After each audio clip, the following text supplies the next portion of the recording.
ఇవాళ మనం మహిళా మోర్చా రాష్ట్ర అధికార ప్రతినిధి అనిత గారితో ఉన్నాం. నమస్తే అనిత గారు. నమస్తే సార్. ఓకే మేడం, ఇప్పుడు భారతదేశంలో మళ్ళీ ఎలక్షన్ నగారం మోగింది. గత 60 సంవత్సరాల పరిపాలన చూస్తున్నారు, ఇప్పుడు 10 సంవత్సరాల నరేంద్ర మోడీ పరిపాలన చూస్తున్నారు. మీ పార్టీ పక్కన పెడితే మీ వ్యక్తిగతంగా ఎవరి పరిపాలన నచ్చింది? 100% మా పార్టీ ఆ పార్టీ అని కాకుండా ఉంటే సాధారణ ప్రజలకు కూడా నరేంద్ర మోడీ గారి పరిపాలన మళ్ళీ కావాలని కూడా అందరూ ఆలోచిస్తున్నారు. ఈసారి ఎన్ని సీట్స్ వస్తాయి మేడం మన బీజేపీకి? బీజేపీకి ఫుల్ ఫ్లెడ్జ్డ్గా ఒక్క సీటు కూడా పోకుండా బీజేపీకి టోటల్ సీట్లు మాకే వస్తాయన్న నమ్మకం మాకైతే ఉందండి. 400 దాటితే మేడం? 400 దాటి ఇంకా ఎక్కువే అవ్వచ్చని మా ఉద్దేశం. ఇప్పుడు మనం తెలంగాణ స్టేట్లో ఉన్నాం మేడం. తెలంగాణ స్టేట్లో ఇక్కడ మహిళలకి ఏం భరోసా ఇస్తున్నారు మీరు బీజేపీ తరఫున? బీజేపీలో గత 10 సంవత్సరాల పరిపాలన మీరు అబ్జర్వ్ చేసినట్టయితే ఎన్నో సంక్షేమ పథకాలు, కుటుంబ వ్యవస్థ నుంచి ఒక ఆడపిల్ల దగ్గర నుంచి ఒక వృద్ధాప్య పింఛన్ల దగ్గర నుంచి ఎన్నో రకాల సంక్షేమ పథకాలని ఆయన గారు అవలంబించి ఆయన కుటుంబాన్నే వదిలేసి ఒక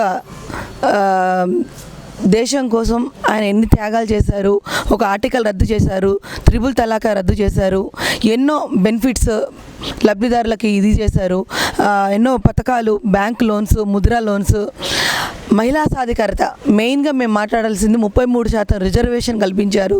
ఈ విధంగా ఎన్నో రకాల ఒక ఆడపిల్ల బయటికి వెళ్తే మరుగుదొడ్ల సౌకర్యం దగ్గర నుంచి ఇంట్లో వంట చేసుకోవడానికి ఉజ్వల గ్యాస్ దగ్గర నుంచి ఎన్నో సంక్షేమ పథకాలు లో స్థాయి వాళ్ళకు కూడా ఈరోజు తెలిసి మరొకసారి మా మోడీ గారిని గెలిపించుకోవాలని వేరే పార్టీలో ఉన్న వాళ్ళు కూడా మాకొచ్చి చెప్తుంటే మాకు చాలా సంతోషకరంగా ఉంది. ఓకే మేడం, ఇప్పుడు రాహుల్ గాంధీ మొన్న మేనిఫెస్టో రిలీజ్ చేస్తూ ఎస్సీ ఎస్టీ బీసీకి 50% రిజర్వేషన్ ఇస్తానని, మహిళలకి ఇంకా రిజర్వేషన్ పెంచుతామని చెప్తున్నారు. దీనిపై మీ స్పందన ఏంటి మేడం? అంటే ఎస్సీ ఎస్టీ రిజర్వేషన్ ఏంటంటే ప్రైవేట్ వ్యవస్థల్లో కూడా పెడతామని చెప్తున్నారు. ఇది అమలు ఆయన ఒకవేళ వస్తే ఇది అమలు చేసే ఛాన్స్ ఏమైనా ఉందా? నేను స్ట్రైట్ ఫార్వర్డ్గా మాట్లాడతానండి.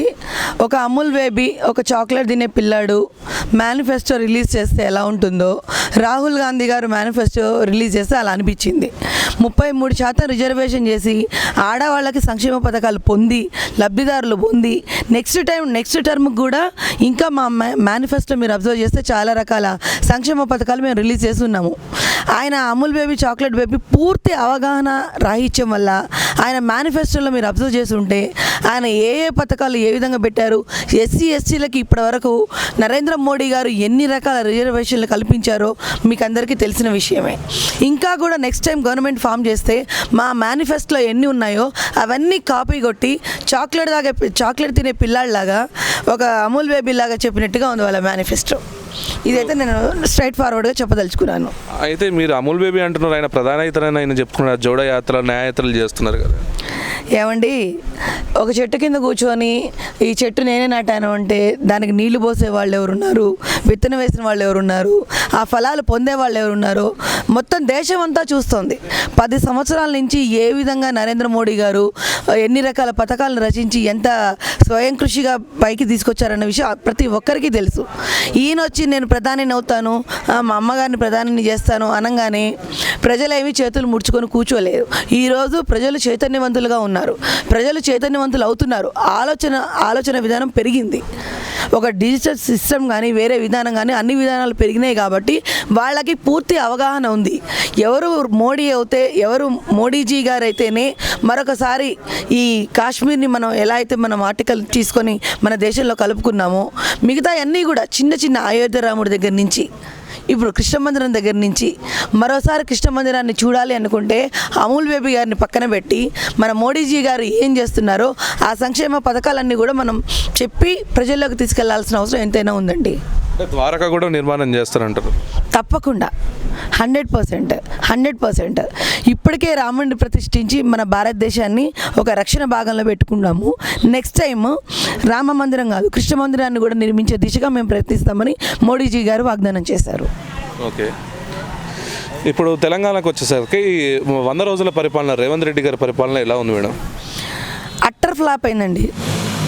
ఒక కాంగ్రెస్ పరిపాలన ఏ విధంగా మరి ఓట్లు వేశారో, మరి అక్కడ ఏవి ఎన్నికల అవగాహన రాహిత్యం వల్ల ఏం జరిగిందో, నైట్కి ఎలివేట్ అయిపోయి ఏ మంత్రి పదవి స్వీకరించగానే డైరెక్ట్గా సీఎం అయిన రేవంత్ రెడ్డి ఆయన పదవి తీసుకున్న రోజే ఒకటి అన్నాడు, గుంపు మేస్త్రి పని ఇది, ముఖ్యమంత్రి అంటే గుంపు మేస్త్రి పనే, పనులను పెట్టుకుంటే చేయించుకోవడం అని.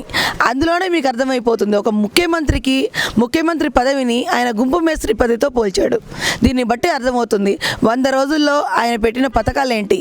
ఎవరు కూడా ప్రతి నెల 2,500 రూపాయలు అన్నాడు, ఒక్కళ్ళకి రాలేదు. వృద్ధులకి 4,000 పెన్షన్స్ పెంచుతున్నామన్నాడు, అది రాలేదు. చాలా పూర్తి వైఫల్యం చెందిందని అయితే చెప్పొచ్చు. ఆయన అయితే ఏమైతే అమలు చేస్తున్నాడో పూర్తిగా వైఫల్యం చెందాడు. ఇప్పుడు ఫ్రీ బస్సుపై మీ అభిప్రాయం ఏంది మేడం? ఫ్రీ బస్సులు ఇస్తున్నారు కదా, ఇంకొకటి 2,500 కూడా ఇస్తా అన్నాడు. ఇప్పుడు ఉచిత కరెంట్ కూడా ఆల్రెడీ ఇచ్చేసాడు కదా, దీనిపై మీ అభిప్రాయం? ఒకటి సార్, నేను చెప్పదలుచుకుంది ఒకటే, పూర్తి ఫ్రీ బస్ అన్నాడు. ఎంతమంది కొట్టుకొని వచ్చి ఎంతమంది స్త్రీలు అన్యాయం అయిపోయారో ఆయనకు తెలీదు. ఒక టికెట్ ఫ్రీ అన్నట్టు ఫ్రీ బెనిఫిట్స్ అని పెట్టి మనుషులకి బద్ధకం అనేది అలవాటు చేసేసి వాళ్ళు ఫ్రీ అనేసరికి కొట్టుకొని నేనే చూశాను. నేనే 4-5 దగ్గరికి వెళ్ళేసి నేనే మాట్లాడాను.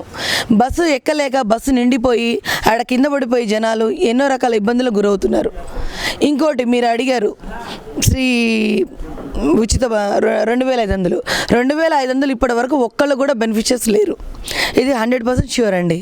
అదేంటి మేడం, 4 గ్యారెంటీలు మహిళలు మొత్తం ఇచ్చేసారని చెప్తున్నారు కదా వాళ్ళు చెప్తారండి, కుర్చీలో ఏసీ రూమ్లో కూర్చొని 100 చెప్తారు. మేము పార్టీ క్షేత్ర స్థాయిలో నుంచి తిరుగుతున్నాం, మాకు తెలుసు ఎవరు బెనిఫిషియర్స్ ఉన్నారు ఎవరు ఏంటనేది. ఒక్కళ్ళని చూపించమనండి, ఒక 10 మందిని చూపించమనండి. ఓకే, మొన్న మోతుకుపల్లి నరసింహులు మాట్లాడుతూ దళిత వర్గానికి కాంగ్రెస్లో అన్యాయం జరుగుతుంది అంటున్నారు. ఇక్కడ లోకల్లో ఒక టికెట్స్ ఇవ్వలేదు అంటున్నారు. అట్లనే బట్టి విక్రమార్కను మనం కింద కూర్చోబెట్టింది కూడా మనం సోషల్ మీడియాలో కూడా చాలా వైరల్ అయింది. ఇక్కడ ఖమ్మం ఎంపీ టికెట్ కూడా వేరే వాళ్ళ భార్యకు కాకుండా వేరే వాళ్ళకి ఇస్తామంటున్నారు. దీనిపై దళిత సామాజిక వర్గాన్ని ఎట్లా చూడొచ్చు మేడం ఈ కాంగ్రెస్ చేస్తున్న ఈ డివైడ్ అండ్ రూల్ పాలసీలో? అంటే వాళ్ళ నాయకులు చెప్తున్న దాన్ని బట్టి కాంగ్రెస్లో అప్పుడే 100 రోజులు ముగిగే ముందే లోపల ముసలం స్టార్ట్ అయిపోయింది ఆల్రెడీ. సో వాళ్ళు నాట్ క్యాపబుల్ టు పరిపాలించడానికి క్యాపబిలిటీ వాళ్ళకి లేదనేది వాళ్ళే ఒప్పుకున్నారు. కాబట్టి నేను చెప్పేది ఏంటంటే ఒక దళిత నాయకుడు ఉప ముఖ్యమంత్రి ఆయనని కింద కూర్చోబెట్టారు. నేను ఒక దళిత సామాజిక వర్గానికి చెందిన ఒక అమ్మాయిని, నేను చెప్తున్నాను ఆయన అక్కడ కూర్చొని ఆయన ఆ పదవినే ఎంజాయ్ చేస్తున్నాడు. కానీ ఆయన వెనకాల ఎంత పరువు నష్టం జరుగుతుందనేది ఆయన అబ్జర్వ్ చేసుకోలేకపోతున్నాడండి. సో కాంగ్రెస్ పరిపాలన ఈ విధంగానే కొనసాగితే దళిత గిరిజన సామాజిక వర్గాలకి మాత్రం అన్యాయం జరగడం తథ్యం. ఇప్పుడు ఖమ్మం ఎంపీ టికెట్ వాళ్ళ భార్యకి ఇచ్చే ఛాన్స్ ఉందా మేడం? 100% ఇచ్చే ఛాన్స్. వాళ్ళ క్షేత్రస్థాయిలో వాళ్ళు ఢిల్లీ వరకు వెళ్ళి వాళ్ళు చేసుకుంటున్నారు. ఒకవేళ పదవి ఆమెకు కూడా ఎంపీ టికెట్ ఇస్తే ఆమె 100% 0 డిపాజిట్ కూడా కోల్పోతుంది. ఆమె పరువు ఆమె తీసుకుంటుంది. అదైతే నేను చెప్పగలను. ఇప్పుడు ఖమ్మంకి వచ్చేసరికి మనం ఖమ్మంలో ఉన్నాం మేడం. ఈ ఖమ్మంలో వచ్చేసరికి సిట్టింగ్ ఎంపీ నామనాగేశ్వరరావు గారు ఉన్నారు. ఇంకా కాంగ్రెస్ ఇంకా 25 రోజులు ఉన్న 3 మంత్రులు ఉన్నారు. ఇక్కడ డిసైడ్ చేయలేదు ఎవరు క్యాండిడేటో. ఇక్కడ బీజేపీ నుంచి తాండ్ర వినోద్రావు గారు ఉన్నారు. ఇక్కడ గెలిచే ఛాన్స్ ఎవరికి మెండుగా ఉన్నాయంటారు? 100% తాండ్ర వినోద్రావు గారికి ఉంటాయి. ఎందుకు అని అంటే ఒక క్షేత్ర స్థాయి నుండి ఒక హైకమాండ్ వరకు, ఒక ఢిల్లీ వరకు ఇక్కడి నుంచే మీరు చూస్తున్నారు. లాస్ట్ టైం మాకు ఖమ్మం నుండి మాకు బీజేపీకి జనసేనకి అలాట్ చేయడం జరిగింది టికెట్. ఈసారి ఎంపీ అభ్యర్థిగా తాండ్ర వినోద్రావు గారు మేము క్షేత్రస్థాయి నుండి పొద్దున లేచినప్పటి నుంచి సాయంత్రం పడుకునే వరకు 24/7 మా వినోద్రావు గారు గెలవాలని, ఎంపీ అభ్యర్థిగా ఢిల్లీకి చేరుకోవాలని మేము చేస్తున్న ఈ కృషి విఫలమైతే కాదు, సఫలం అవుతుంది. ఖమ్మం నుండి ఈసారి తాండ్ర వినోద్రావు గారు ఎంపీ అభ్యర్థిగా ఢిల్లీ మెట్లు ఎక్కుతారు. 3 మంత్రులను ఓడిస్తారా మేడం? 3 మంత్రుల్ని కాదు, ఇంకో 2 మంత్రుల్ని ఎక్స్ట్రా యాడ్ చేసుకున్నా కానీ అంత పని చేస్తున్నాం, అంత కష్టపడుతున్నాం. ప్రజలు ఈరోజు బీజేపీ వైపు పూర్తి స్థాయిలో మొగ్గు చూపుతుంది కాబట్టి విజయం తథ్యం. గత ఎంపీ నామనాగేశ్వరరావు మీ స్పందన మేడం, ఆయన పరిపాలన ఎట్లుండేదంటారు? నేను గత ఎంపీల గురించి మాట్లాడడం కంటే వాళ్ళ పరిపాలన విధానం మనం చూస్తూ ఉన్నాం. ఎన్ని సంక్షేమ పథకాలు ఇచ్చారో, ఎన్ని ప్రయోజనం అయ్యాయో ఎన్ని ప్రయోజనం లేకుండా పోయాయో మీ అందరికీ తెలుసు. కాబట్టి నేను స్పెషల్గా నామా నాగేశ్వరరావు గారు గురించి చెప్పనక్కర్లేదు. ఒక అభివృద్ధి ఒక 10% జరిగితే 90% ద్రోహమే జరిగింది ఖమ్మం ప్రజలకు. కాబట్టి ఈసారైనా వాళ్ళు మేల్కొని మా బీజేపీ అభ్యర్థికి తాండ్ర వినోద్రావు అన్నగారికి మీ అమూల్యమైన ఓటు ప్రతి ఒక్కరికి నేను చెప్తున్నాను, ఓటు వేసుకొని మన పార్లమెంట్ నుంచి ఢిల్లీకి వినోద్రావు అన్నగారిని పంపిస్తే ఆ ఖమ్మం అభివృద్ధిని ఇంకా మనం చూడొచ్చని నేను ఈ విధంగా తెలియజేసుకుంటున్నాను. ఓకే, మొత్తానికి అయితే ఇక్కడ వినోద్రావు గారు గెలుస్తారంట. తప్పకుండా 100%, 1000%. ఇందులో ఎటువంటి అనుమానం లేదు. ఈసారి ఖమ్మం కాషాయం జెండా ఖమ్మం కిల్లా మీద ఎగరడం తథ్యం.